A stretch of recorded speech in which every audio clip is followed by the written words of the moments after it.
Okay, you ready? Yep. We're rolling. 1, 2, 3,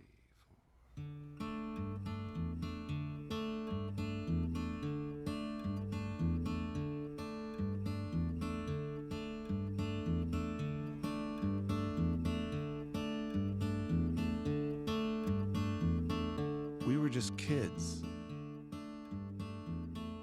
with nothing to lose and nowhere to call home. But we had these songs and we had these dreams.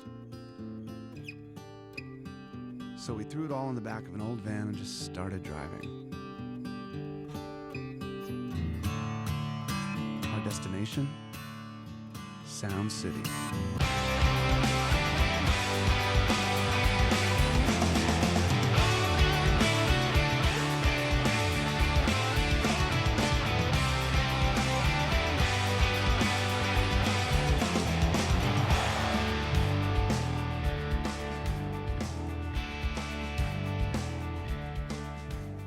Watching the world through a windshield, there's no looking back. We left everything behind.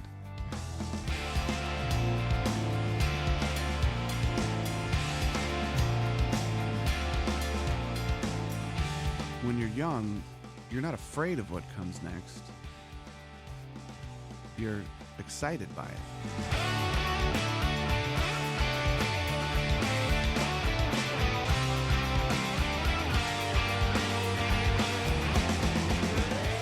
We were driving a van that could break down at any moment. Going on tours that could be canceled at any moment. And playing music with people who could disappear at any moment.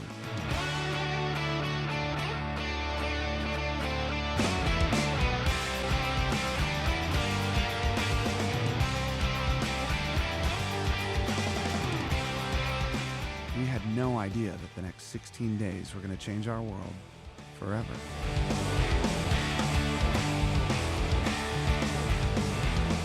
But I remember pulling into the parking lot and thinking, really? This is Sound City?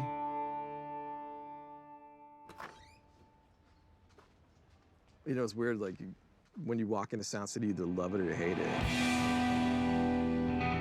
Looks kind of dumpy. It's a shithole. Everything was secondhand. It was something of a time warp, I think, or something.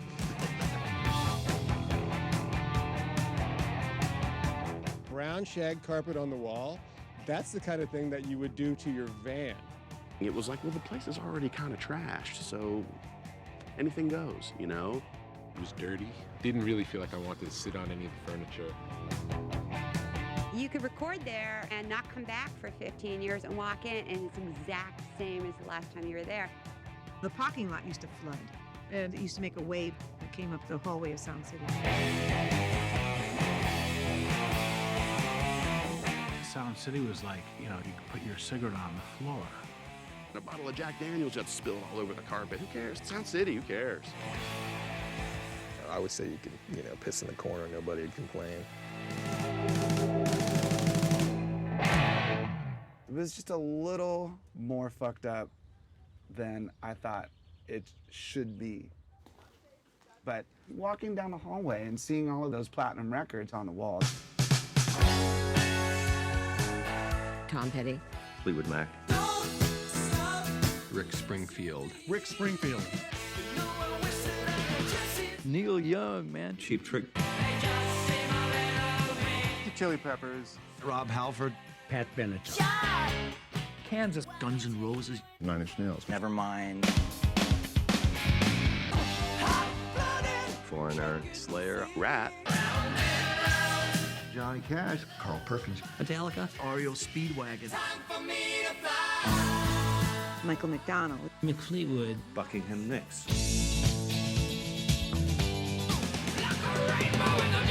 Stevie Nicks. Masters of Reality. Frank Black. Will Spain. Rick Rubin. Caius. Weezer. Dude, how many fucking amazing albums have been made there?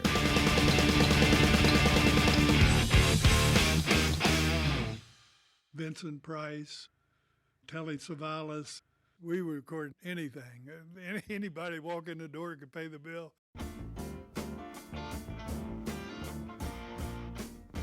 Tom is this big, tall, lanky, goomery kind of guy that just fell off the turnip truck. He wants you to think that anyway. First time I was ever walked in a recording studio, first time I'd ever even seen one. I was with a West Virginia holding company that was buying little businesses. Joe Gottfried and another guy had started Sound City in 1969. He was actually the vocalist for the U.S. Army. When he was in the Army, he was stationed at a hotel in Manhattan. A friend of his, Joe Leahy, who was a big band leader and had done music for CBS, and they were the two main guys in the studio when I came in 1970. Keith Olsen was the chief engineer. The only reason why the studio business survived was because the building ownership was Tom, and Tom would not foreclose on them. They were about 1 week away from being closed by the IRS. They owed taxes. It was kind of chaos, to be honest with you. But it was an opportunity to get into the entertainment business. This is Beatleland, formerly known as Britain, where an epidemic called Beatlemania has seized the teenage population, especially females. Big plot at the end of the rainbow is signing the next Beatle. We'd had $1 zillion, you know. Hi-fi and stereo equipment created an industry with an annual income today of $2.5 billion. Somebody at Sound City came up with this idea. We could start a record company. So that was my goal, to produce some records and have a hit record and make a lot of money. That was the whole reason we bought it. Sound City, I was funky. It was in the valley. We only used the valley to get to Hollywood. The valley was just this flat expanse of too many houses already. You know, so it was like kind of not happening at all. Neil Young pulled in fast in a very old car. Smoke billowing out of every window. Behind him was two LAPD officers, guns drawn. You know. Okay, move over to the rear of the car. Place your hands on the trunk. I attracted the police a lot because of the cars that I was driving. And I didn't have a license, you know, because I was Canadian and I wasn't even supposed to be there. About 5 minutes later, they just got in their cars and drove off.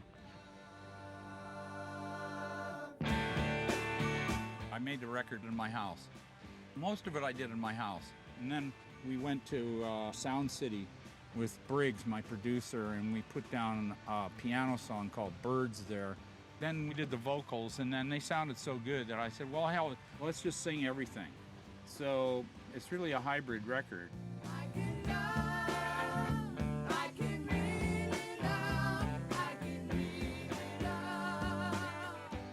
My dad and Joe were partners in crime. They were very close. They were thick as thieves.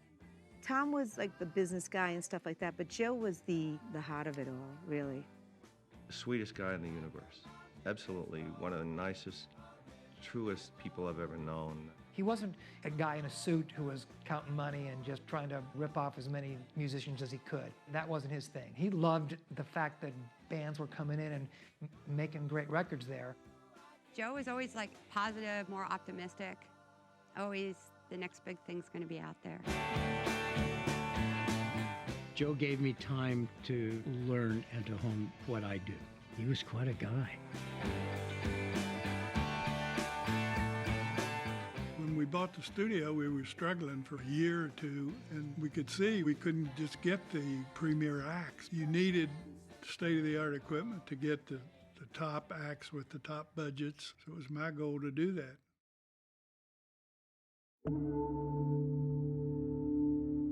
This guy, Rupert Neve, designed these next-generation consoles. I had flown to England, and I saw one once, and they were like this, you know, built like, you know, brick shit house. He was, you know, a genius engineer. There's only 4 like this in the world, and this is the only one that was custom ordered from the factory by Keith. There's just something about the Neve sound that my ear has always been attuned to. They're mathematically crisp and very, very good. They're just very solid. It's like a tank or something. The Neve thing is, there just weren't that many made because they're so handmade. This Neve board that you talk about, you know, this is not my world. You know, engineers have to spend like hours on the kick drum. It sounds like, please, I would rather have a blood transfusion. But I do remember that there was something different about the sound of this board. And then, of course, everybody was, oh my God, it's a Neve board. I'll never forget them saying it. A recording console is like the center of the spaceship. If you're going to fly to Mars, you got to have something with all the master controls. It looks like, you know, the Enterprise on steroids from a long time ago. A desk is like a giant stereo, except instead of doing bass, middle, and treble, it's like you can do that on each drum, you know, each mic, each thing. All of the microphones in the studio are routed into that console. From there, you can change EQ, add effects, change the levels, and that goes into the tape machine where it's recorded.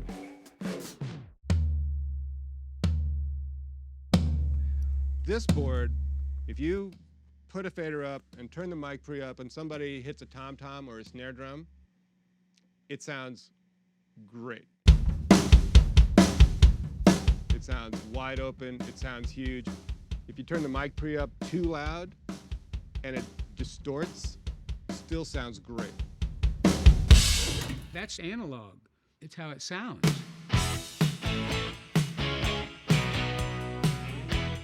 Especially Neves, you know. I mean, everything is just better. You know, the human voice sounds better. When you got harmonies going together, they kind of meld together. Come on with it, come on, you don't fight fair. The Neve console really embellishes things in the context of rock and roll. It's good on drums, it's good on bass, it's good on guitars. It's the facilitator. It's a pretty badass console. It's unlike any other Neve console that I have ever worked on, and I've been lucky enough to work on a ton of them now. It would always be the greatest sounding desk I've ever tracked on. There is a large number of modules about which look the same, but which are marginally different. The circuit was a microphone amplifier circuit. Crosstalk between circuits and between buses was absolutely paramount.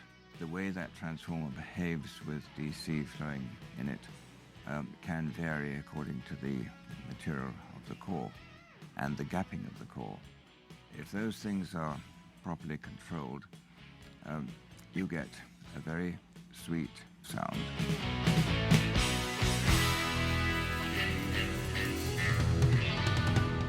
Rupert Neve is a fucking genius.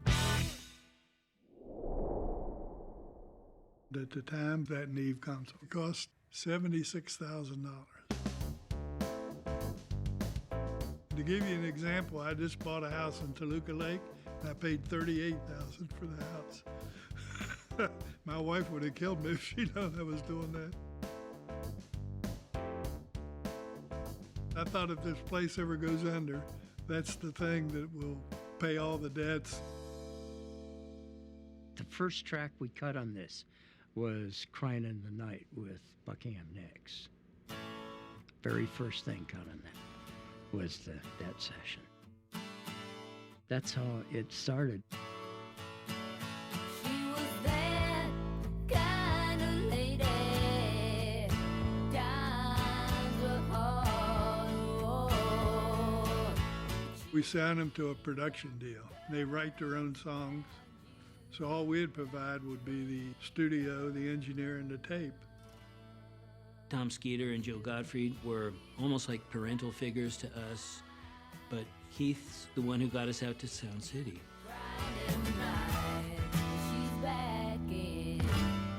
When we first moved to LA, we didn't have a place. We stayed at Keith's house. They were starving and they're broke. Lindsay was painting and Stevie was cleaning Keith Olsen's house.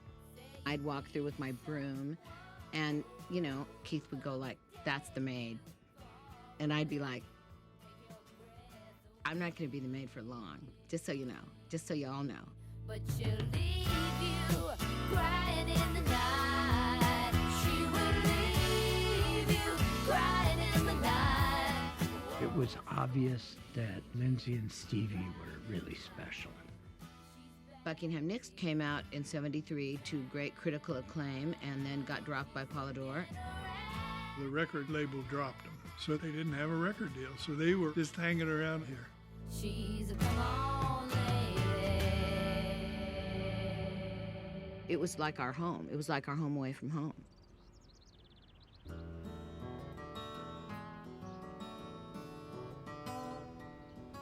I was living in Laurel Canyon, and I went to the country store, which is exactly the same now, and someone I vaguely knew was there. He said, well, what are you up to? And I said, well, I'm actually in town to find a studio and cost it out and see if we can afford it. And he goes, I'm just the guy.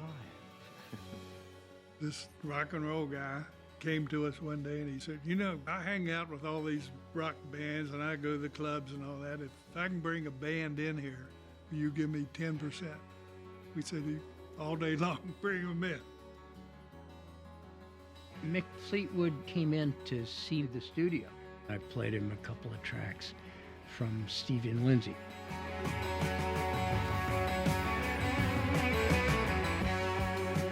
Stevie and I were in Studio B in the back, and I took a break and I wandered out, and I hear our song Frozen Love coming out of Studio A. I open the door and here's this 6'6" guy just grooving on the solo, and I'm going, who is that?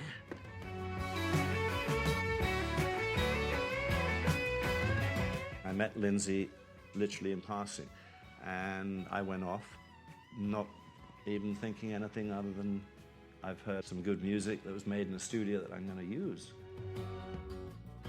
We made a deal to do Fleetwood Mac's next album at Sound City. Joe was thrilled. God, we're going to make our payments. Yeah, everything was good. Fleetwood Mac had had a few albums with Peter Green in England that had been successful. Then after Peter left, Bob Welch, who then joined the band, was more of a jazz guitarist. Mick called me. Bob Welch just left the band. I phoned Keith Olsen. I said, you know the tape that you played? Tell me. We're looking for a guitar player. And Keith's like, well, there is a problem there because you will never get him without taking her. He's gonna have to take my girlfriend too. And that was the beginning of it.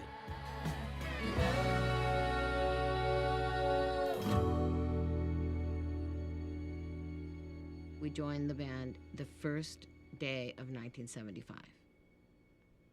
And then we go straight to Sound City. The first days in the studio were just amazing. Really exciting, completely fresh, because Christine, John, McVie, and myself came from a whole different sensibility musically, really.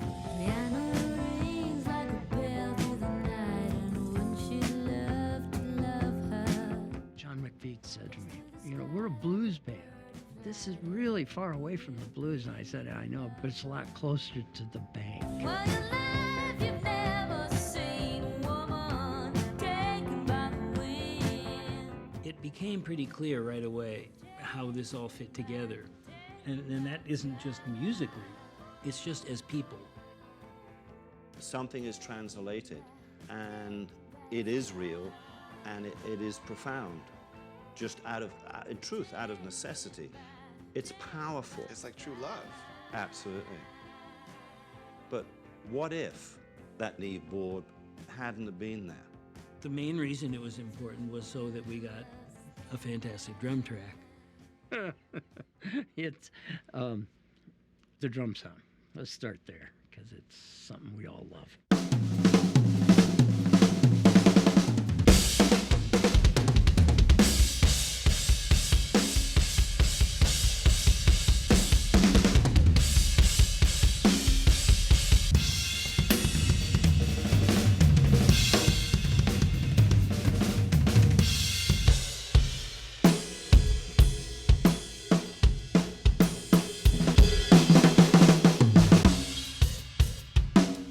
drums and the feel of a song are like the heartbeat of the song. It can be the backbone of the song. It can be the foundation of the song.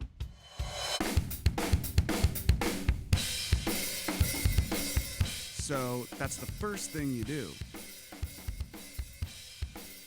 You set up your kit, then you start putting up your microphones.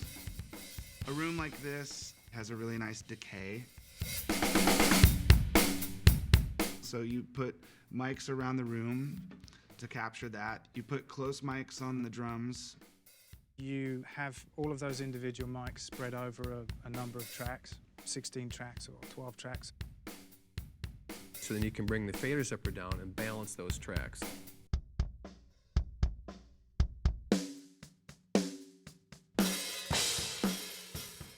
Once you get a good drum take, then it's like, oh, okay, great. Now we got the beginning of a song. Now we can actually start putting more shit on it.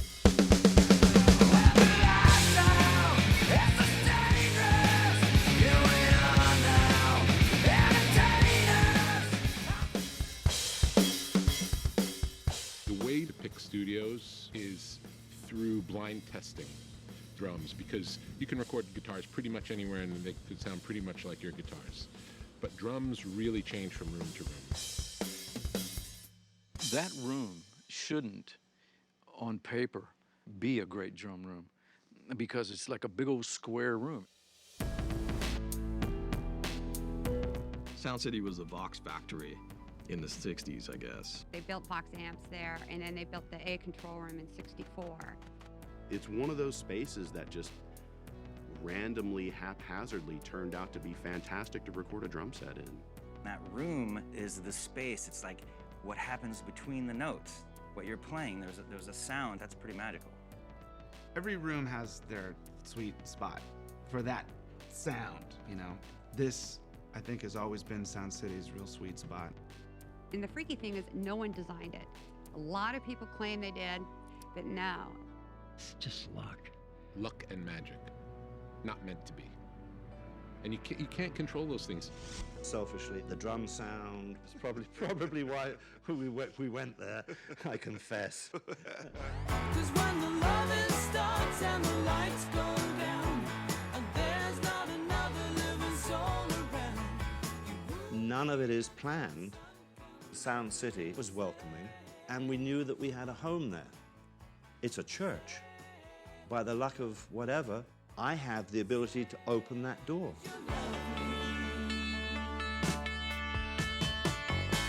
From that Fleetwood Mac album, then we get Santana and Grateful Dead. Once you have big hits like that, that was huge. Dancing in the streets, dancing, dancing.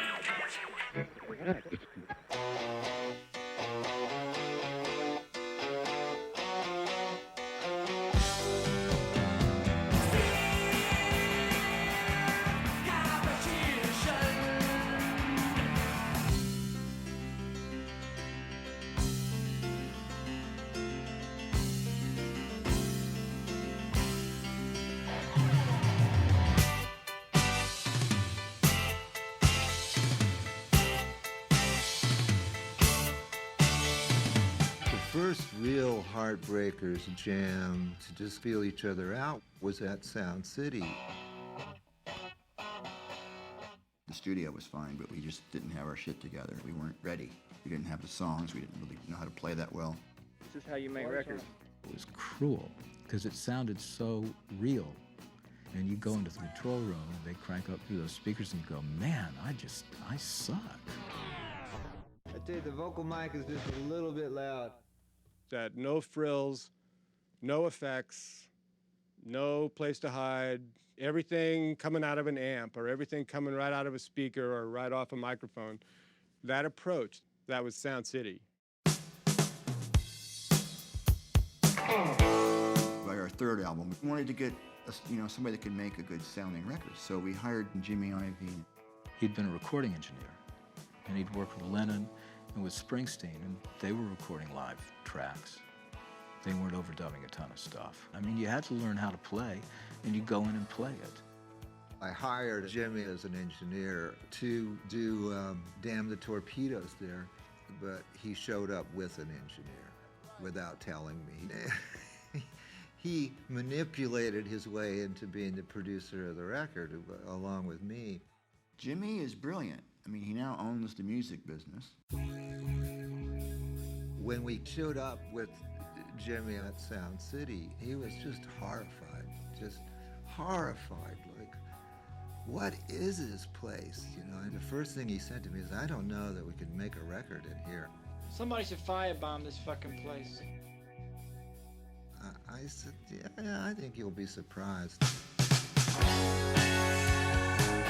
We tracked live and we didn't edit from take to take, so we had to get it right from top to bottom.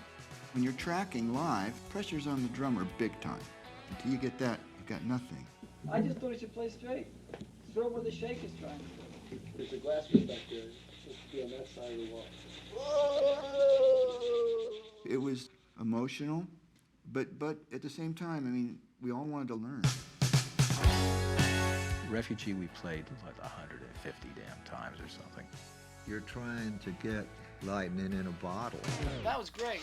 Yeah, I'm still not comfortable for some reason. I'm not quite on my thing here. It's just... I think we should do one more and listen. Okay. And you go back and play the damn song again.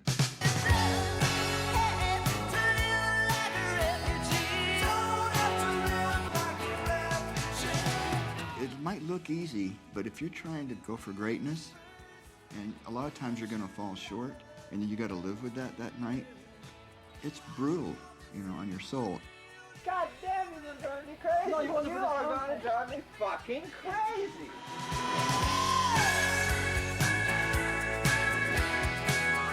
It's a tough room. You know, music really isn't supposed to be perfect.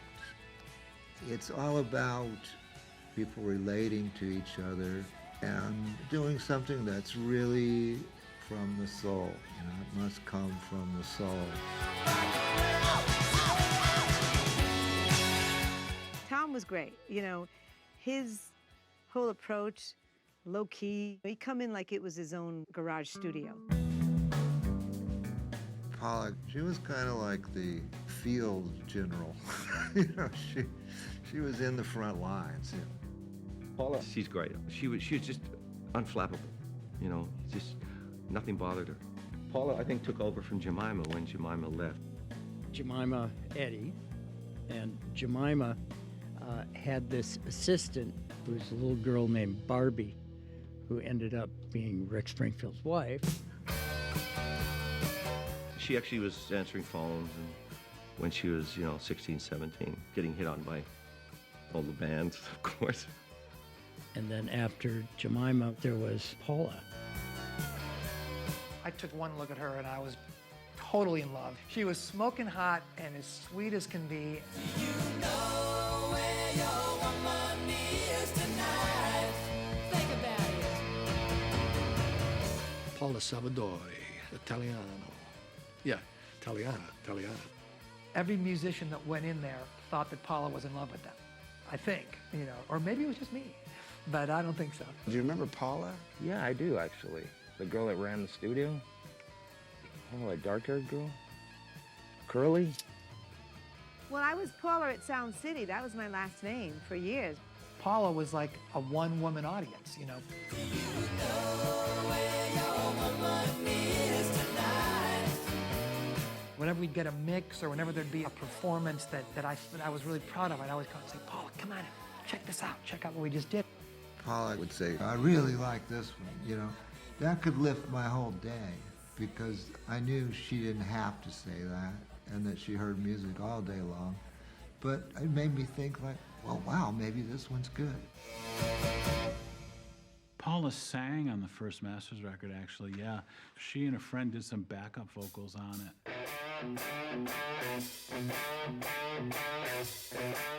A lot of girl backup singers ended up like working and being secretaries in studios. When you need a backup singer, just, call the front desk and there's one sitting there.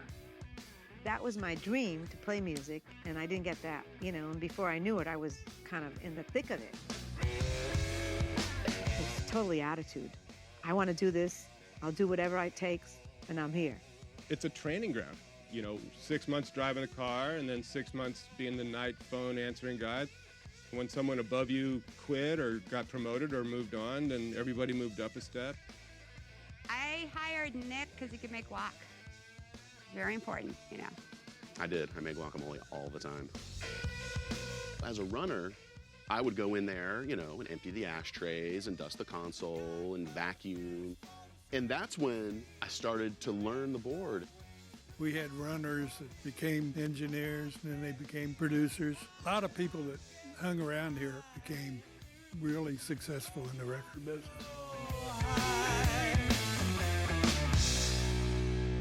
You know, recording. It's a different art form.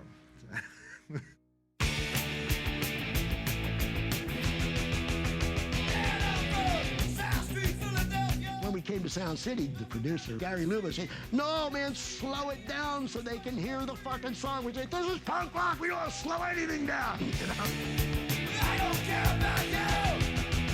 Fuck you. You're getting 50 seconds worth of music with the same amount of fucking notes because we play them faster. Some man was sleeping in a puke, and a man with no legs falling down Fifth Street trying to die someday. I don't care about you. One of the greatest punk rock albums. They made the record at Sound City. That sound comes out of his face, man. That's actually his voice.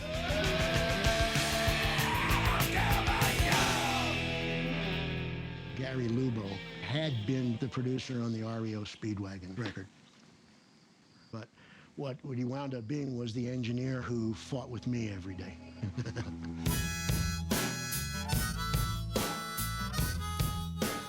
I became a producer by default because nobody knew what a producer was. The old definition of producer was more watching the budget, scheduling musicians, scheduling studio time. That's not what they did at Sound City. A producer works with the songs. You don't know how it feels to be me. A producer says, "Hey, I think this could be better. I think that could be better. I think that's amazing. Why can't the rest of it be as great as that?" That's not easy to do. Everything I try to do is from a fan's perspective. I can listen and go, this part really speaks to me. This part doesn't speak to me so much. It sounds like you're aiming a little lower today than you should be. What balls, you know, to tell, you know, rock stars that they got nothing. Well, let me get to the point. Let's roll another joint. I like to push it during the songs, you know, like I'll hit the guitar and like mess it up. I want it to be on fire. Working with Ross was intense as shit. We did 12 songs the first night we were there, and the whole time he is throwing potted plants at us. I grabbed one of the candles and I threw it against the wall as hard as I can. Wax went across his face and he's like, screaming into the floor. It was so good. You don't know how it feels. The way I love the term producer is someone that puts a cake dish over the bat phone, you know. They protect you from the outside world, and they help you actualize the sounds in your head. Producer's job is really easy. He's the vehicle to get the artist's creativity onto tape in a way that is accessible to your marketplace.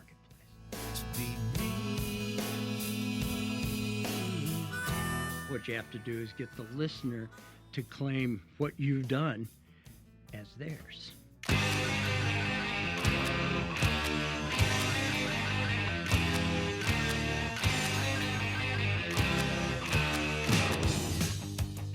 A girlfriend, an ex-girlfriend. It's always an ex-girlfriend. Hooked me up with this guy that knew Joe at Sound City, and he said Joe's looking for artists to sign. I think we signed him like in the middle 70s. Joe's office was under the car ramp that took the cars up to the parking lot and the roof. I actually thought about not signing because of that. Love is alright tonight. He was turned down by RCA for about 5 years. I got into the studio when the paying clients had bailed. You know, Tom Petty just canceled. We got Studio A for 4 hours. Joe took Rick Springfield under his wing, and he kind of developed him. Got him acting lessons, got him an apartment, got him some little car, got him the General Hospital thing that started his career. You had a chance to meet Bobby, one of our best nurses. Bobby Spencer, this is Noah Drake. How are you? I'm very happy to see you again. The first steady money I'd actually seen in my life was $500 a week. That was the first regular money I'd ever had. Joe came to me and asked me to do these couple of songs. Keith Olsen picked Jesse's Girl out of the demos that we gave him. I didn't get that why he picked it. I thought they were stronger songs. Rick didn't think I knew what I was talking about. Well, Jesse is a friend, and Lord has been a good friend of mine. Keith didn't like my guitar playing. So he had Neil Giraldo play guitar on Jesse's Girl and bass. Being a record producer, there's a time when you have to say, it would really be good for your career if you let this go that way. Keith never liked my guitar playing. He's a prick. Patricia and I just finished the Crimes of Passion record at Sound City. Then I just met him one day and we just did it. I mean, I probably knew him for 15 minutes before we did the song. He had this pit terrier. So he would bring the dog into the studio. He goes, watch this, and he'll throw it a basketball, and he'll take a basketball and go, and, puncture it with his teeth. My dog, Ron, whose sound guys would get this laser light and run it up and down the walls of Studio B, and he'd take chunks out of the wall.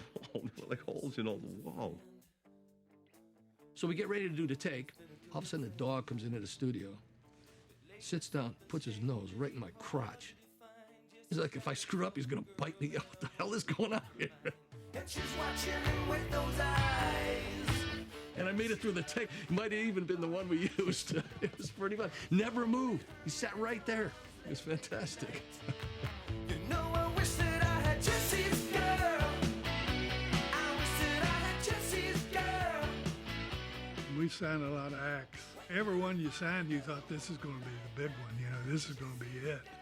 I was the only one that really finally paid off for him, Nominated for Best Male Rock Vocal Performance, singing about Jesse's Girl, is Mr. Rick Springfield. The first check we got from RCA was over $1 million.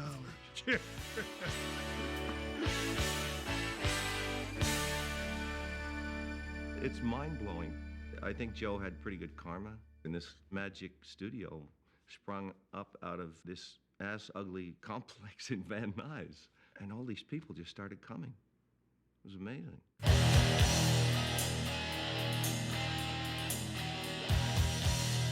All during the 80s, we were booked solid. You listen to one of these stations where they play rock and roll, 7 or 8 out of the 10 songs were recorded at Sound City.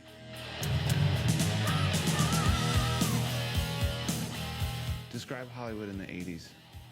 Hollywood in the 80s. I don't remember. It was all like, the hair bands, it was all the makeup, all the pretty boys,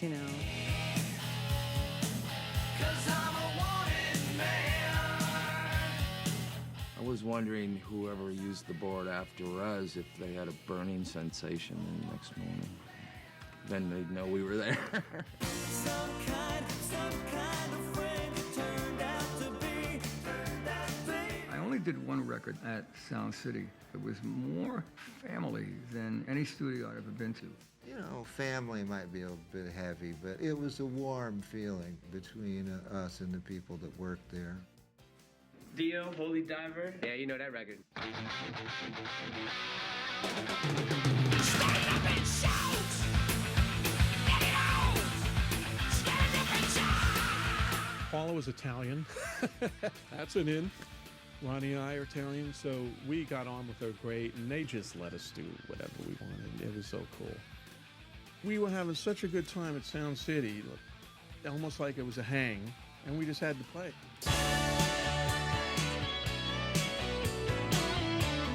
It was a lucky thing, I think, for all of us. I met Barbara there I met her for the first time in front of that board.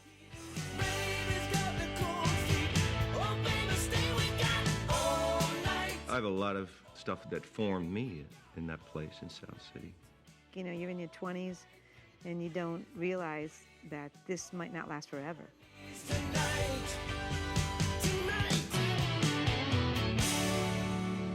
You don't know what's coming after. Considering its quality and size, the compact disc most certainly will become a part of our lives in the future. It's all based on something called digital sound, an innovative technique that uses lasers. We've been sold a bill of goods about digital being so great. You can duplicate it forever and you never lose anything. The industry is behind it unanimously. 11 companies, from Mitsubishi to Sony, have all agreed on using the same compact disc and the same equipment. Everybody thought that was great, but the thing that was wrong was they'd already lost everything when they did that. It plays theoretically pure, perfect sound forever. In the beginning, when they created the algorithms that decide how music is recorded into the digital domain, there's a mistake in it. So of course you can duplicate this, you know. It was kind of a mirage. The official company spokesman, Mr. Spock, Leonard Nimoy. The sound is great. We've been using it on the Enterprise for decades. It's about time it got to Earth. Everything changed. You had a lot of things coming at you at once. The techno side of it. This guy named Roger Lynn, who was a friend of ours. I remember Tom and I once went over to his house, and Jim Keltner was there, and there were all these wires and gadgets out on the desk. Roger was tinkering. I go, what are you doing? He goes, I'm building a drum machine. All the drum samples were my own drums. You had to be a drummer to sample drum sounds in those days. I got really, really good at it, and I really loved it. And it's just a tool. It's another way to make music. You don't come around here no more. Digital was in its infancy. In the 80s, everybody was trying to be state-of-the-art. People were saying you only have 24 faders, and we want 32, 64, we want 72. Whoop-de-doo.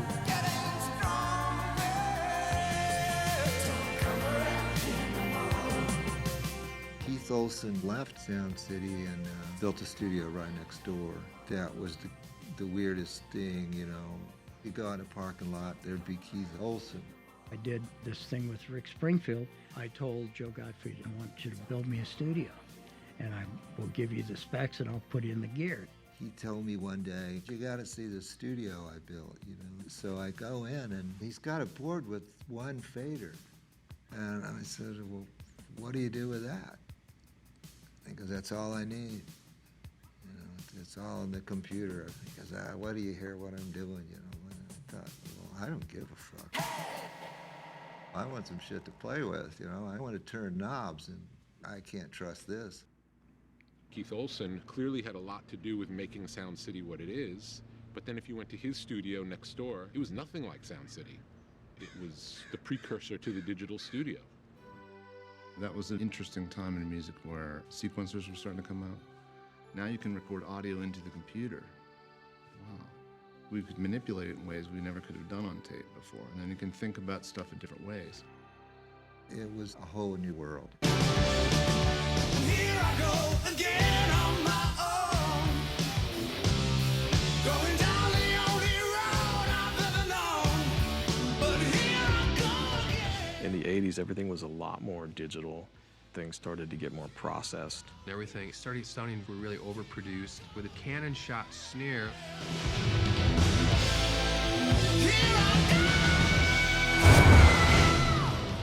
Sound City couldn't keep up.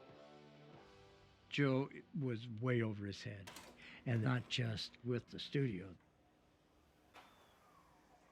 At that time, we made a lot of mistakes. We spent a lot of money chasing other acts. And then one day, Rick decided he wanted to go with a younger, better manager, in his opinion. I was kind of talked into switching managers. And I didn't do it very well. It was supposed to be that Joe was like Colonel Parker and Rick was Elvis, you know? That's the way we all thought about it, you know? Rick Springfield made some money for Joe and stuff, but Joe became like a second father to him. Rick was his baby. And this guy talked me into, dumping Joe, and there was a lot of untruths told, Joe was completely shattered when it happened. It shattered me too, but not personal like it did him.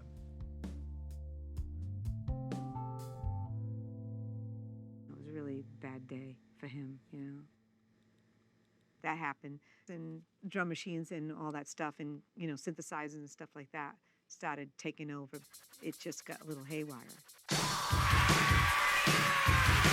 By the late 80s, Sound City, it just couldn't compete.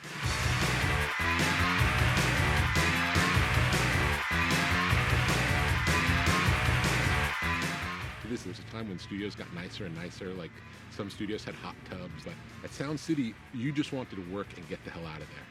It was not a place you wanted to spend time. And it seemed like it would have been so easy to clean it up, but just no one took it upon themselves to do that.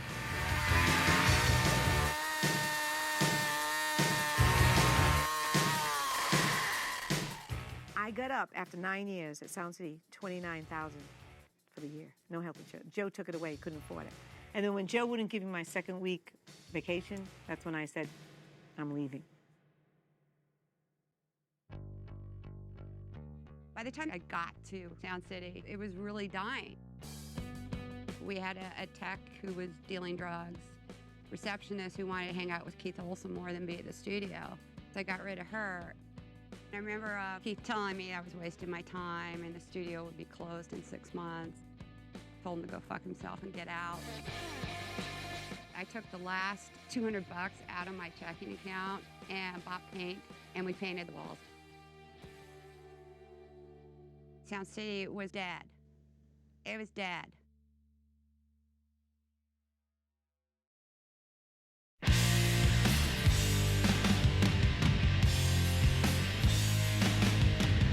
To be honest, I don't even remember how the fuck we picked Sound City.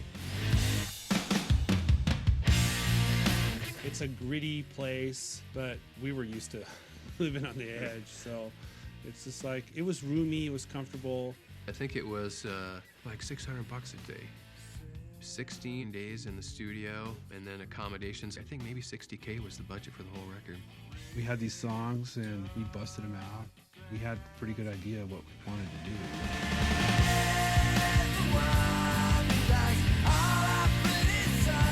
As much as we loved Nuys and we loved crazy ass punk rock shit, we wanted to be a good band. We loved the Beatles. One of the craziest songs that we recorded was Lithium. For whatever reason, the band and Dave kept speeding up. Not subtly, but a lot. It would start out at a certain tempo and then keep going faster and faster, racing along basically. I said, Dave, have you ever played with a click track before? My heart just went, I was fucking I just felt like someone had stabbed me in the fucking brain. When you're a drummer, you don't want anyone to ask you to play to a click track, That human feel is what gives a player their personality. Some drummers don't really know how to play to something that's keeping them in line, like a click track. I'm so happy 'cause today Lo and behold, the first take, man, he locked in like he'd played to a click 1,000 times. And I think we got the song in like the first or second take.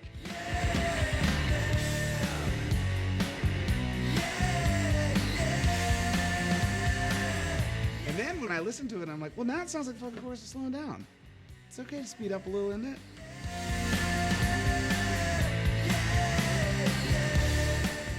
I remember every night we'd bring a cassette back from Sound City to the Oakwood apartments where we were staying and listen to what we had done that day.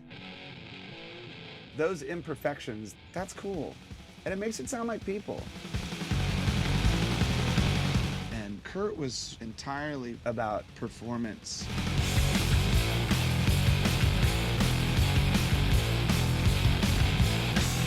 To us, it was most important that there was an honesty and truth to what we were doing.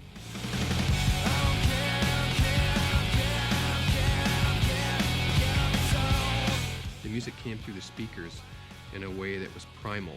You could hear the sweat in the tracks. You could hear Kurt's vocal cords. Looking back at Sound City, I realized so much of that record is about performance.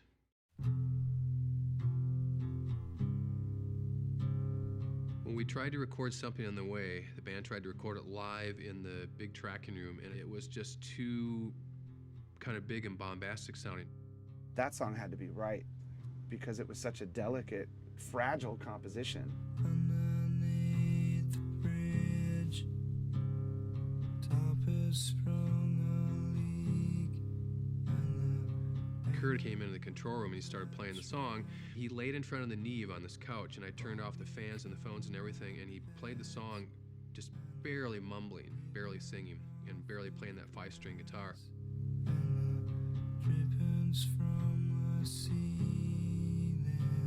You had to focus on making it correct in the way it should be, which isn't necessarily perfect. It just feels right.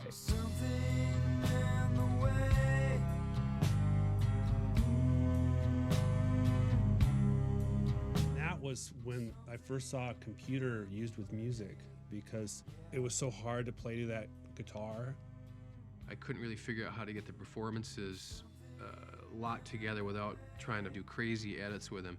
Somebody had told me about this new digital machine. So this technician brought in a computer and a screen, and it was basically like Pro Tools or something. It was archaic. It was incredibly slow. You can't do what you can these days in Pro Tools. You hit this render button, and it would take like 2 hours. We used to call it slow tools because it just used to slow everything down. And then when you finally listened to it, if you didn't like it, you had to hit undo and then try another one and hit render again. It would take like another 2 hours. The computer was such a pain in the butt. It's just like, this is a gimmicky thing. Good thing we have tape. This will never take off.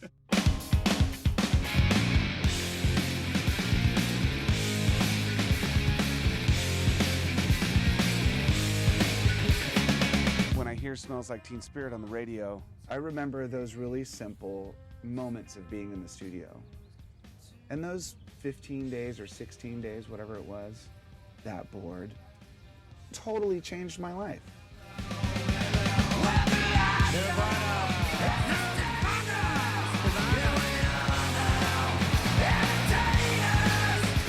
Sound City would not have survived if it was not for that record, you know. Nobody had ever heard of Nirvana, and it went right up to #1. We knew right after that we'd get a lot of business. It was like Fleetwood Mac all over again. Joe was always really good to me. There was a plaque that he had brought over to me when Nevermind hit #1. And we hung it on the wall, and it was just a couple weeks later that Joe actually passed away.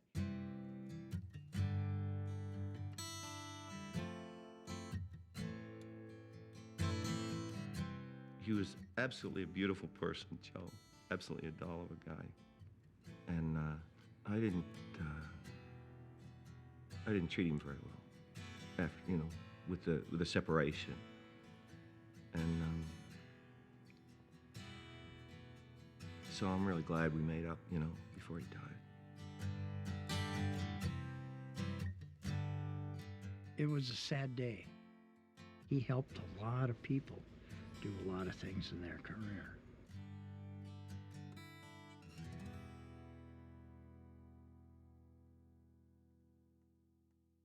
I remember coming back to Sound City.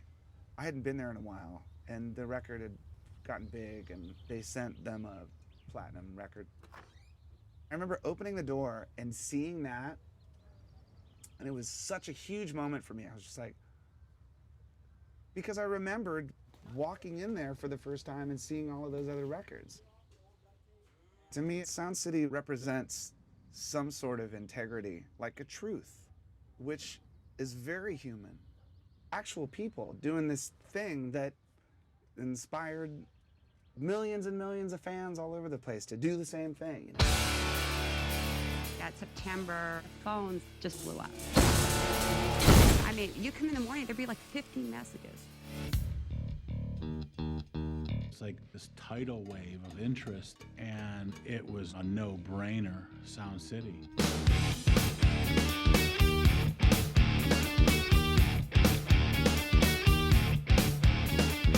We chose Sound City because Nevermind was recorded there. I had never been in the studio before. There was a lot of time spent like cutting a tape at an angle and taping it together. It just me seemed crazy, like that didn't make any sense to me.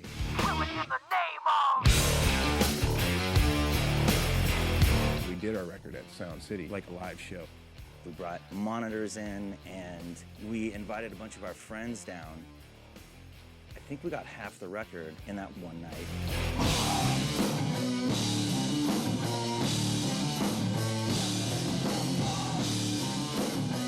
Things got a lot more raw and down to earth again.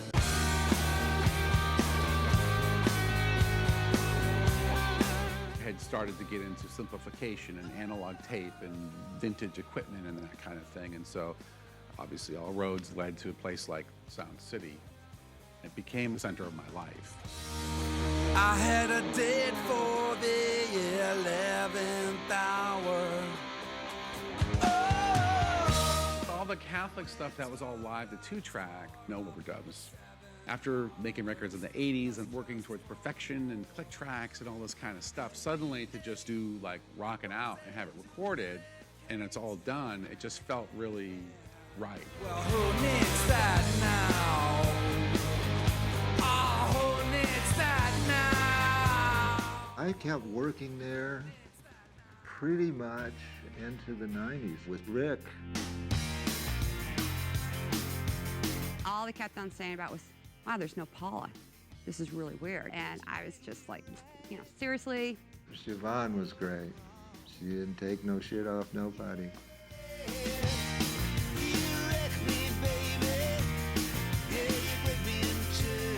Then right after that, Rick did a record with Johnny Cash. He was the coolest guy in the world. He was really humbled. He was sick during the making of that record, and there were times where we would have to take breaks, but he loved recording. He loved being an artist. Too cold to start a fire, I'm burning diesel, burning dinosaur bones. And we kept on calling him Mr. Cash, and he'd get upset. He said, no, call me Johnny. So we all started calling him Mr. Cash behind his back. Johnny wanted to play with a band, and he picked us, which was totally off the map for me. It was never like the Heartbreakers playing their normal stuff. Because for each song, everybody would pick up different instruments. Gonna break my rusty cage. One of my greatest nights was when Carl Perkins came down. I was a runner, and I'll never forget sitting at the front desk at Sound City, and Tom Petty and Carl Perkins and John Fogerty walked in, and it was just like, wow. Come on, go with me, babe. Come on, go with me, girl. Tom Petty never loses his cool. And he walked out at the control room totally calm, and he just like slammed his hands down the table and goes, it's Carl fucking Perkins, can you believe it? Good old Sound City came through for us again.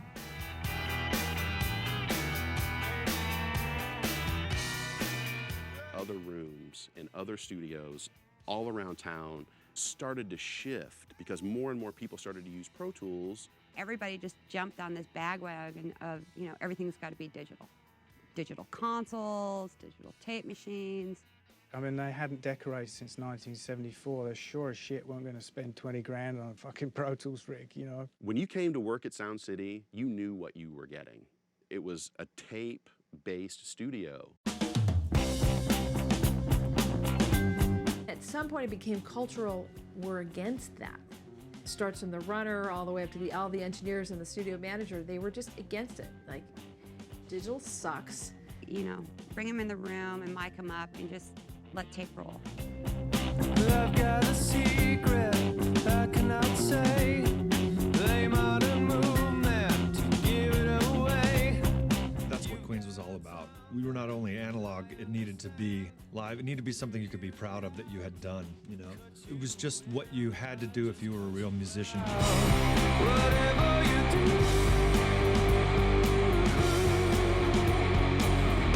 don't tell anyone. Sound City was a place where real men went to make records. You know, it wasn't going to be easy, but, you know, all good things take an effort. Okay, and then we make a mark on the tape, and that is going to be where I'm going to cut. When you have to record on tape, it's pretty difficult to manipulate the sound. We do the same thing there. You have to really focus, one, on how it sounds going in, and then two, the performance has to be amazing. Okay. Part of making it in the record business back in the old days was that there was something you could do and nobody else could do that. Pro Tools has enabled people, any average, ordinary person, to achieve those sorts of results now. To do that same thing with Pro Tools, there we go, done. It's really that simple. When Pro Tools came in, it freaked me out when I realized that you could drag music onto the grid and make it sound perfect. The good thing about the digital technology is if somebody makes a mistake, like the bass player hits a wrong note or something, you might be able to fix it much easier than we used to. The not so great is it's kind of enabled people that have no business being in a band or the music industry to become stars. I heard some young guy in a band say, well, you don't have to practice anymore. You know, you just slice it up in the machine, meaning the computer, and it comes out perfectly.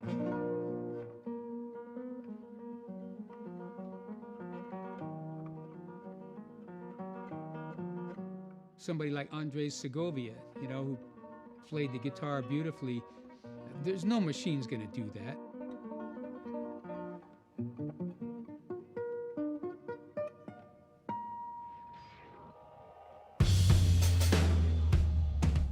Not a Pro Tools fan, but Trent and Atticus, they really use it as a tool and a real creative tool.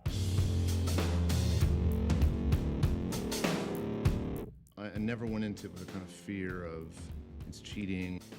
I never used samplers as a way to sound like the real thing. It was really, man, here's the thing that can record sound like tape, but you can fuck with it in a million different ways. It's just a wildly inspiring tool, really. I believe I can see the future. I like to record it in analog at the highest level and listen to it that way. But that's not what's happening on the street. That's not where our audience is.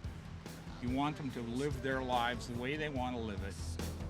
I think it makes a lot of independent music right now possible. It's one of the reasons why we're able to make records for a couple $100.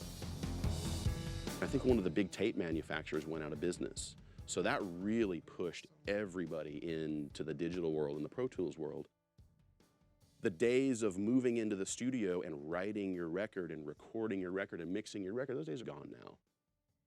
They used to have $200,000, $300,000, $400,000 budgets to do an album. Now the money is just not there the way it used to be. Budgets were so small, we'd be tracking like 5 days, 10 days. It was always last minute. Can you work this afternoon or whatever? So. In the end, it was a little hard to swallow. You know, we started selling off the gear in Studio B because the studio was way behind on bills. Lover, there will be another one who'll hover over you beneath the sun. Most of the great studios have gone out of business, and a lot of what you hear on the radio was made on people's laptops.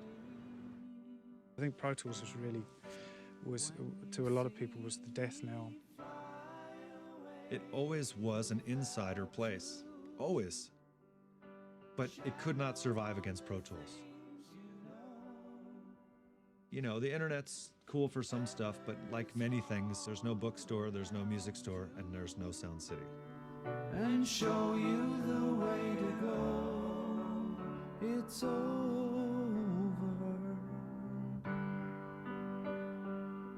It's over.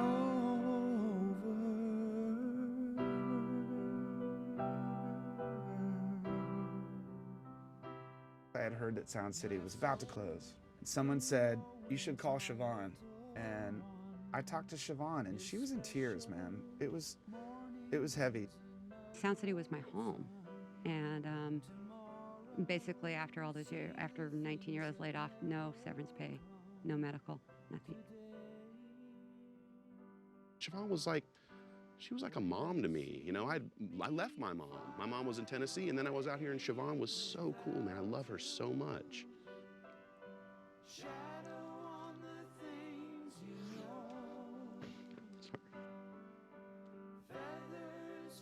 It's been hard. Yeah, it's still, I'm trying to move on, but it's hard. It's over.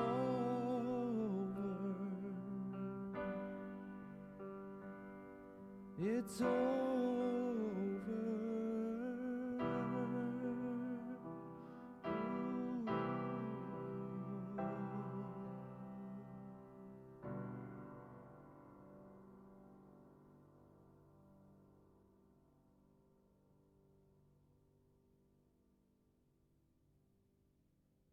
Looking back, I was just a kid when I walked into Sound City.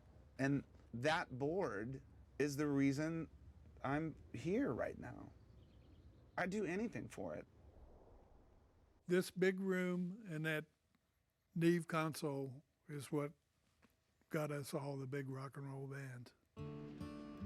We're digging out all this stuff, and I never dreamed in a million years I could find this. Here's the original order for the Neve console. Oh my God, really? Whoa. And whose signature? Is that Rupert Neve's signature? Or was that? I'm gonna give that to you if you'd like it. Tom, thank you so much, man. You're welcome.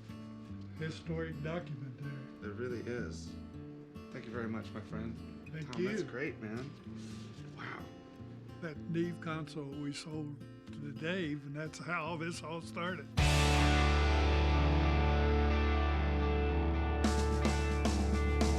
All right, let's do this.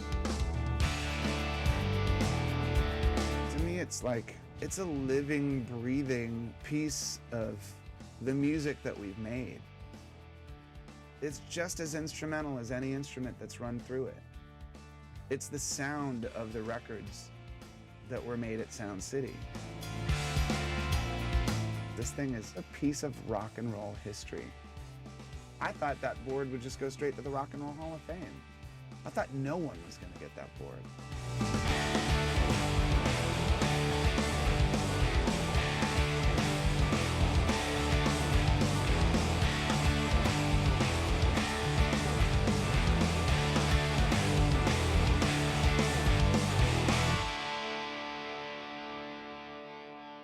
I think they knew, like, I wasn't just gonna bubble wrap it and stick it in a warehouse.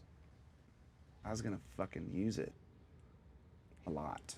I was trying to pull it through a window. I spent so much time sitting over here playing with these things. Well, was it still sitting there, Dave? Yeah, you know, it had been working.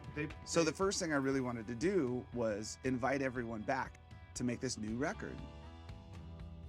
Giving that old board this new life with new music. Telling the story of Sound City is one thing. Plugging in and actually putting it through the board and putting it on a 2-inch reel, that's what I'm talking about. We don't talk much about it. It goes back so many years. All the times we almost didn't make it. We stayed clear. We walked through the darkness. We made a pact not to dance with the devil. Even when the devil seemed to have a heart. He said we'd never be sorry for what we'd done, and we never allowed the devil to come to the party. I messed up. It's amazing. Want to do another? Sure. You want to take it up through verse 1 and verse 2 up to that first chorus. Yeah. What we're hoping to do on this album is to catch a little bit of that vibe that was captured when all those classic records were made at Sound City. I'll try to put some of that into this album. For what we've done, and we never allowed the devil to come to the party.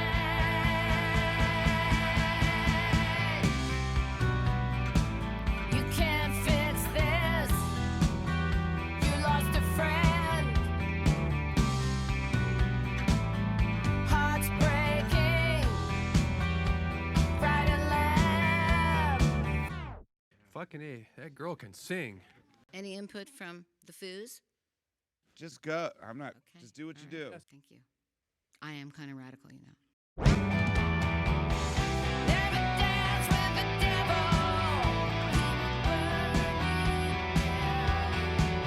There's a reason why these people have achieved these things that they've achieved. You can hear it. You can see it.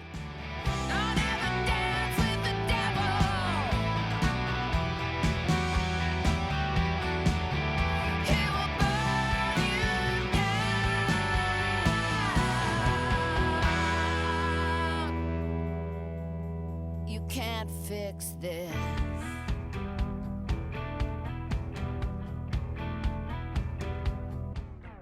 It's rad. Sounds rad.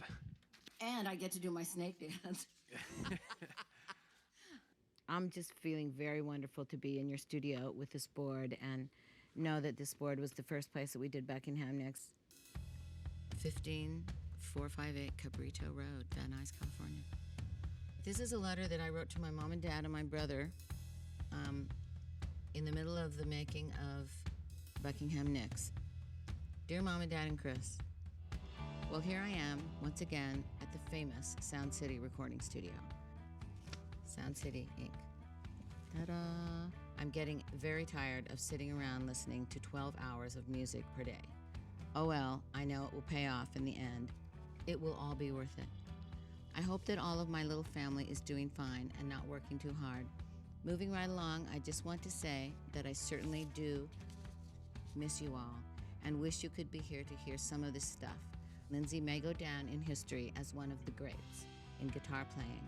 It really is quite amazing. Well, no more news as of yet.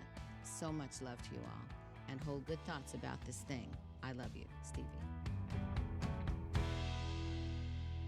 I think it really is a testament to how many people actually did love Sound City and do love that Neve console and want to be part of history. I was bragging to everybody. Guess what I'm calling tonight? Rick fucking Springfield.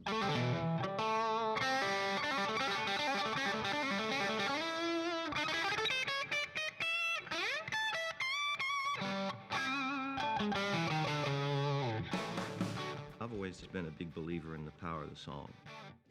To me, the highest I ever feel is in the middle of writing a song that I think I've hooked into something, you know?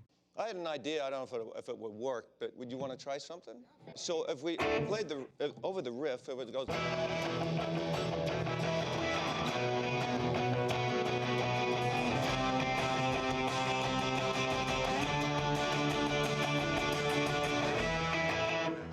That'd be really cool. Let's try from the top and see how that sounds.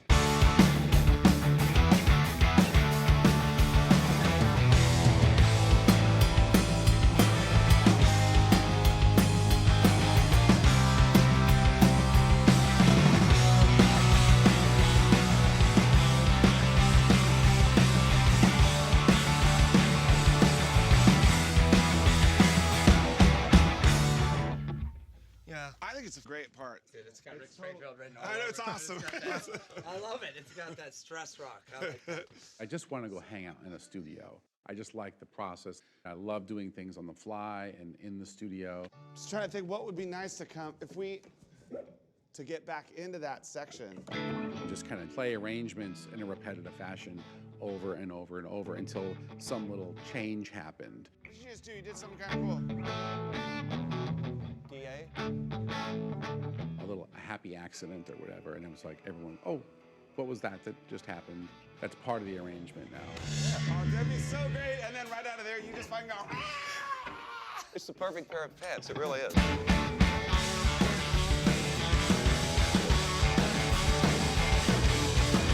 The good thing about learning while you're recording, where you sometimes accidentally get is something good. If you don't have any idea what you're doing. And the sense of discovery, like, is a big part of it.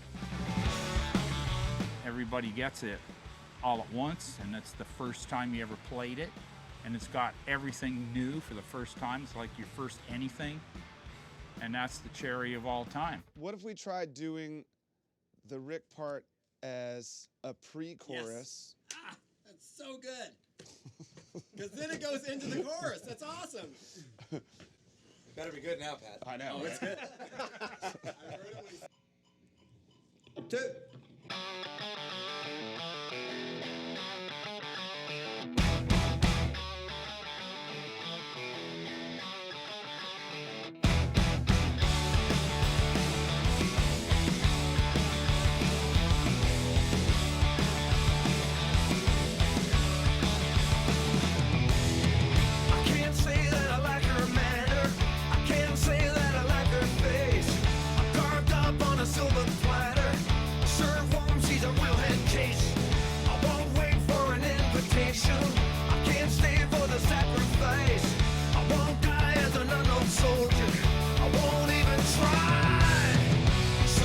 We came in, we practiced the song, played it a few times, kind of a bunch of times, and we did it live.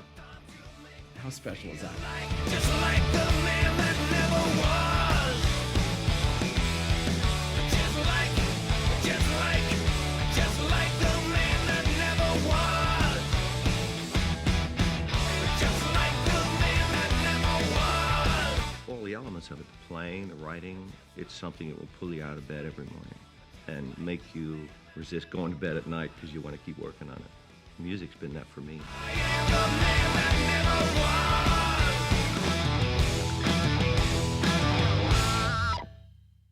Great, You got thanks. some darkness in you, boy. Oh, yeah. A lot of It's fucking darkness so in me. cool, man. Spent a lot of time in front of that board. Thanks, Dave. That's cool. Let's do it.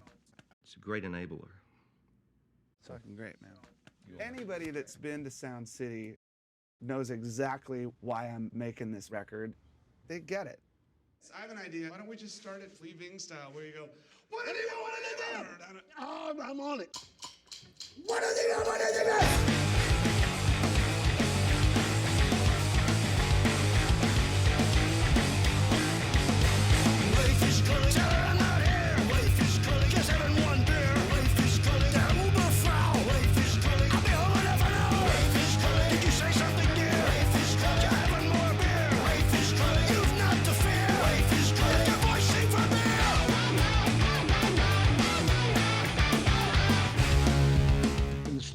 You're trying to boost your own performance from the energy that you're feeding from in your partners.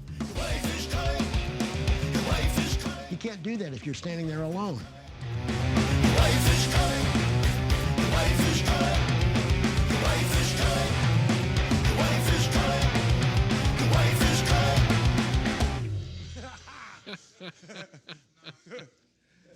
Fuck yeah.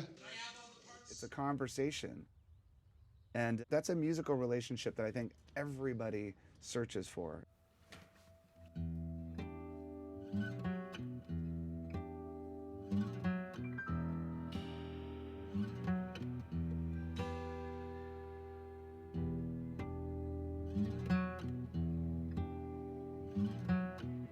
I think the downside these days is thinking that I can do this all on my own.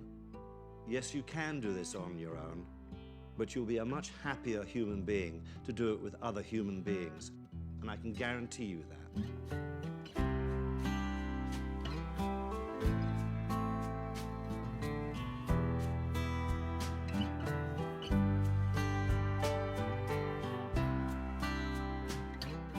How would you define feel? Feel is just a part of who you are. It just comes from where you're coming from. It's just the way your heart beats, you know? Everybody's heart beats a little different. Everybody's got a little different feel. Feel doesn't mean you're in time, you know, because something might have a really out of time kind of feel. It might be gloriously out of tune and just be awesome. It's a chemistry, something that happens between people. Feel is not something that you learn in a book. Feel is something that you find as a musician. It's like when you take in a breath, your body swells up. When you exhale, it collapses a bit. And sometimes music does that. It's so subtle. But feel is being human.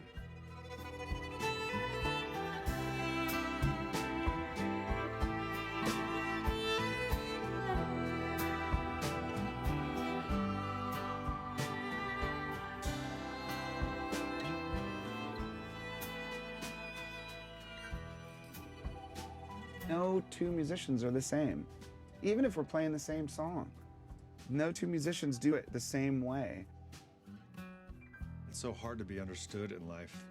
And that's why when you meet someone where you understand each other at that moment, you sort of want to hold on to it, you know? When someone has great feel, whether it's a drummer or a guitar player, it kind of makes you fall in love with their personality. And you realize what a beautiful person they are, you know?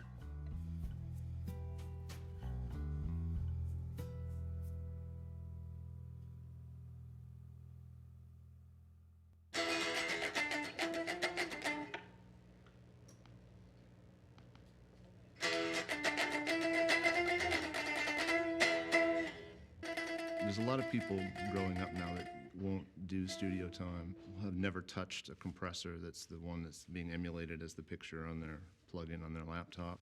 They're missing out on something, you know.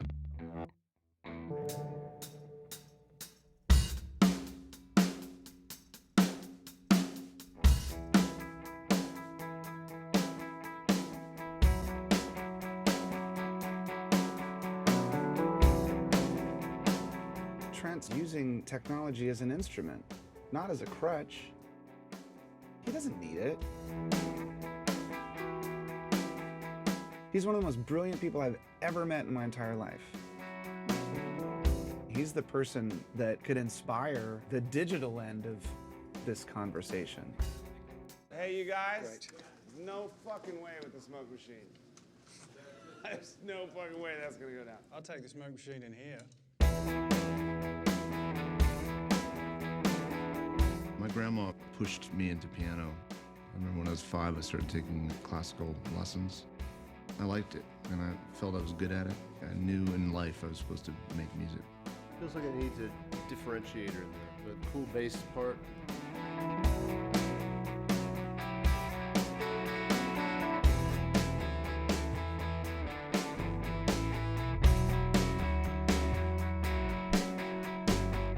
Sound I have is not right. That's not helping things at the moment. I could do better than that, too. Are you hearing something you want to try, bass thing? So you're not stepping on my toes.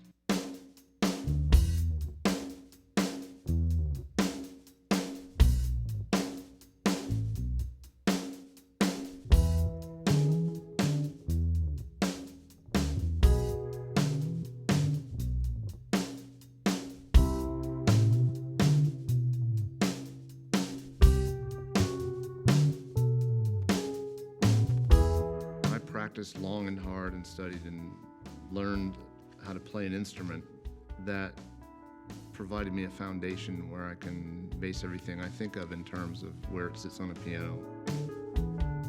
I sort of like that at one point it kind of got there and then it backed off. It can kind of brood and be really simple and empty and sort of kind of like lift the curtain on it and it can expand. All right, can I just say that that is fucking awesome? That right there sounds so fucking beautiful. I really like the sound of these three things together. I think it sounds really cool. Okay, let's keep doing it then.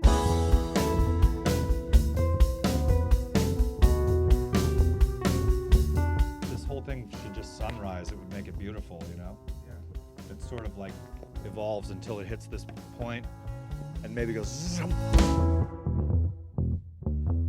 If I'm writing music today, rarely do I sit down and think, oh, this should resolve to that suspended, I don't think of that shit. But subconsciously, I know I do. And just when you've sold that enough, that's the time to change to an ending and sort of like let it rip a little bit, you know what I mean?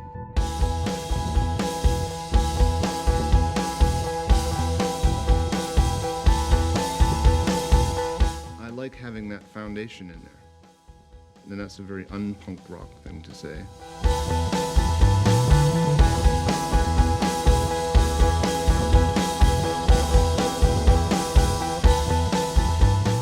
Understanding an instrument and thinking about it and learning that skill has been invaluable to me.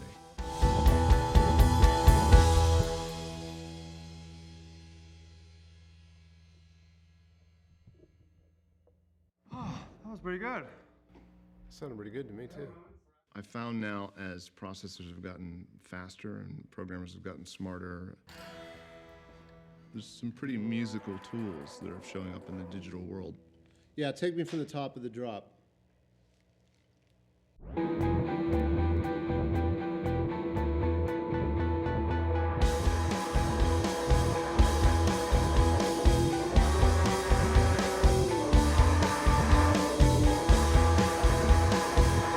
The tools are better. Well, tools are much better today than they were 5 years ago, certainly 30 years ago. Now that everyone is empowered with these tools to create stuff, has there been a lot more great shit coming out? Not really. You still have to have something to do with those tools. Right. Yeah, it's killer. You should really try to have something to say. It all started with this idea that I wanted to tell the story of the board. The conversation became something much bigger. Like, in this age of technology, where you can simulate or manipulate anything, how do we retain that human element? How do we keep music to sound like people? That feeling that I got when I was young, I could do that too. Let's go do it. My musical foundation was the Beatles. Everything I know about playing guitar and song structure, composition, all of it, it all started with the Beatles. I like the chandelier too, man. It's a nice touch. Yeah, so we don't know what we're doing, so we can just do anything. Just, yeah. To start with.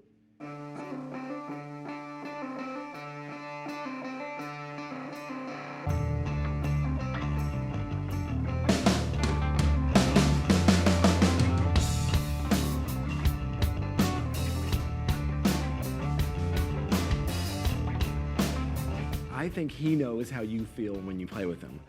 I don't know, I can't really describe it. I dropped from the most nervous I've ever been down to like, oh, this is okay. Come on! Won't you set me free?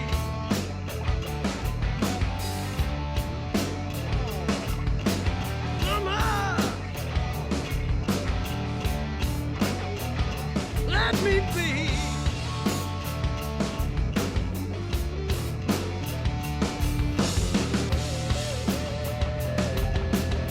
About halfway through the session, I kind of looked over at Chris when we were playing and we were going for it. And Chris was moving the way he used to move and you were getting into it and I was playing and I thought, oh my God, this is like Nirvana. And then, wait, Paul McCartney's here?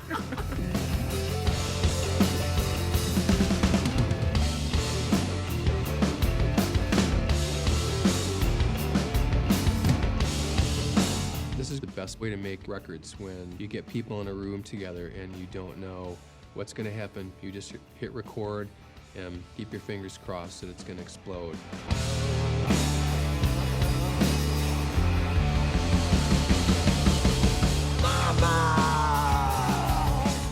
The limitations of this, it forces you to make decisions based on what's most important to translating that song.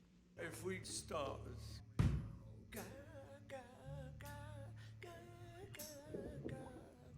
One of the things I think that makes good music is some sort of restriction. And then you want to go to, should we, and then go into the. And that's where 24-track mentality comes in. You commit to what it is. With Pro Tools, you can always come back to it, or you can change it, or you can add to it to try and make it work, you know, because you're not being forced to make choices, creative ones. Maybe then go to the A. We don't know what's gonna come on top of this, but something is that we'll find out later, and then go to the riff.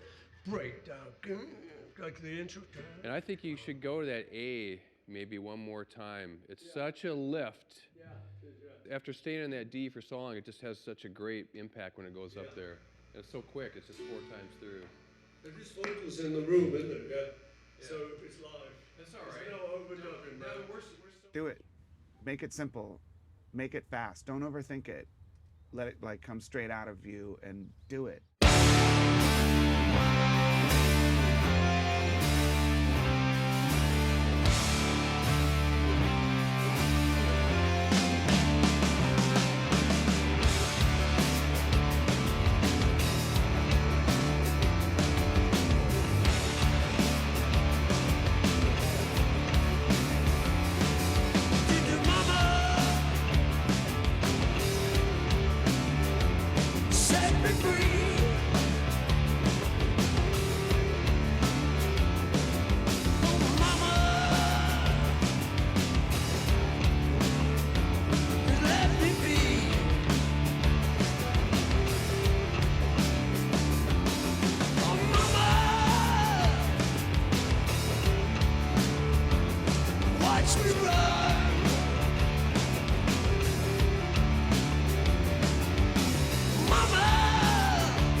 Magical.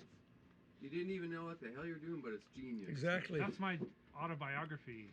I didn't know what the hell I was wasn't doing. thinking, the Chris Novoselic story. What was it thinking? No, I wasn't thinking. That's the There's a lift there. Yeah, it's It'd cool. be nice if there's a sort of.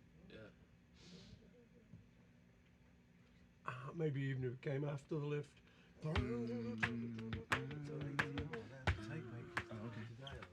You let the lift happen, and then take it further with a chord, vocal chord. Yeah. Whatever the few of us. Who sings? You do? Me I and do. you. Chris? No. Guys? No. I just How long do you checking. want to be here? Are you double part? Just checking. So let's just try it, and then you tell us what's wrong with it. Yeah, Butch, tell Paul McCartney what to do.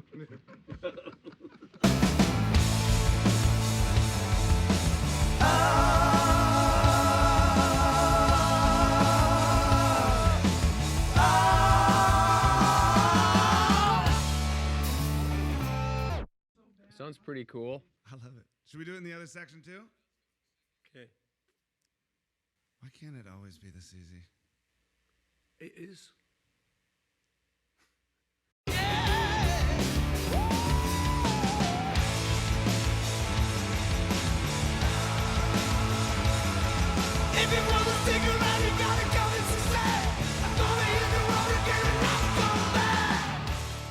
getting a chance to play music with a person that is the reason why I'm a musician, and recording through the board, that's the reason why I'm here today. It was a huge full circle moment for me.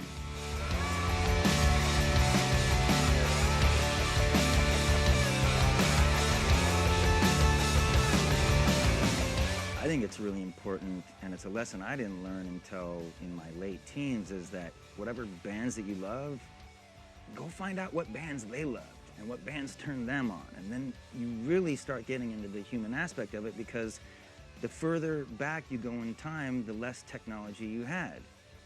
And consequently, the better records that you had. There's this incredible library of music, thank God, that is still there.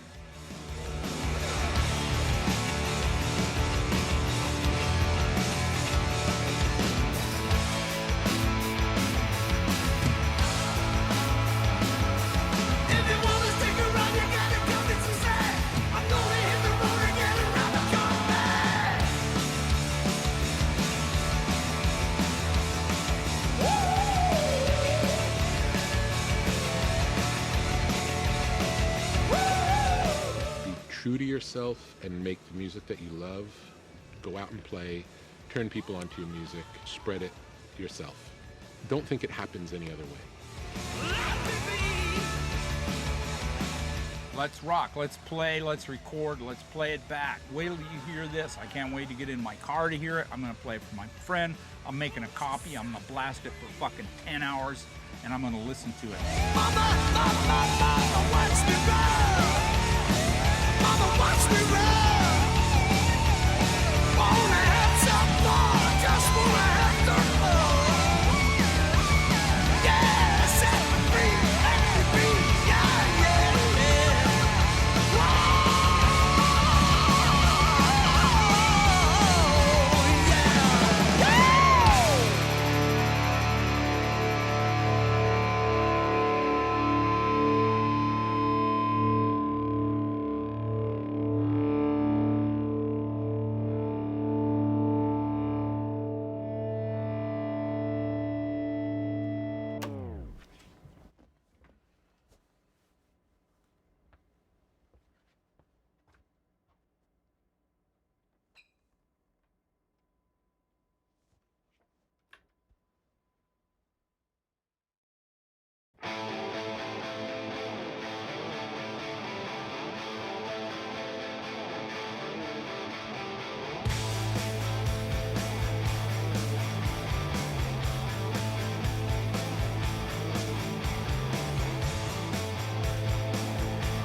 What was the name of your first band? The Icy Blues. It's called Bloodfest. Yeah, good name. My first band was called Fury, and we were a Kiss cover band. Which was your favorite? My favorite Kiss record? Yeah. Oh, I could never choose. What was your first band? My first band was Autocracy. Huh? The band called The Senders. The Pixies. Pixies were your first band? Absolutely. Yeah. No band before that? Nope. Really? Yeah. Wow. I've been in practically every other kind of band. Blues bands, punk rock bands, standard rock and roll bands, top 40 bands, jazz rock fusion bands. In New York, I had a band called Daybreak. Did you have a band? Had a band. What was the band? The Pricks.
Yeah. Okay, so coming up on the right, you know, we have the Budweiser Brewery, which on a good night smells like someone burping right in your face. The thing that was cool about the brewery is like every band that came there always wanted to go take the tour. So they would always go over there and come back with cases of Budweiser and then sit around and get hammered all the rest of the night. But that smell, I'll never forget that smell when the front doors of Sound City were open on a good windy day. The smell of hops would just fill the whole building and just say, oh, what is that? Beer smells like poop. You know, apparently Budweiser smells like poops. And the funniest thing, I remember when Gladys Knight and the Pips were there, and they walked out and they went, woo, is that you? You know, they were like kidding each other about it, but it was pretty strong, pretty, you know. See, smell it. There you go. You got it. It's gonna be a good night.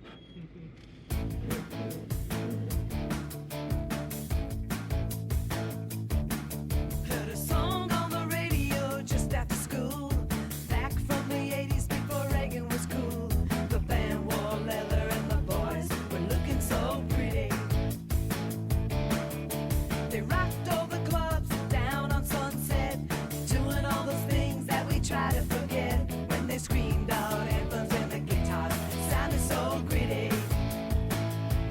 If it sounds as good in your room as it does in your car, you're on your way to be a rock and roll star. The groupies say, hey boy, you're gonna go far. I wanna play a song, everyone sing along, standing on the stage with the lights turned on, wearing those trends with all my friends, rocking all night like it'll never end. All our dreams hanging on one little ditty. Yeah, we got it on 2-inch tape down in Sound City.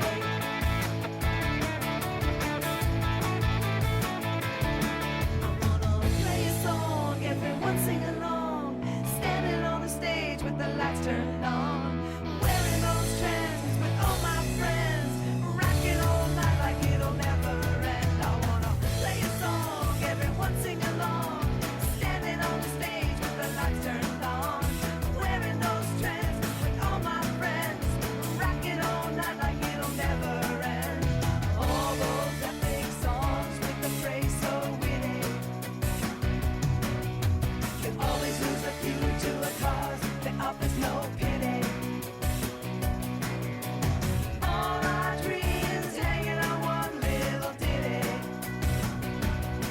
Yeah, we got it on 2-inch tape down in Sound City. Oh yeah, got it on 2-inch tape down in Sound City. Got it on 2-inch tape down in Sound City.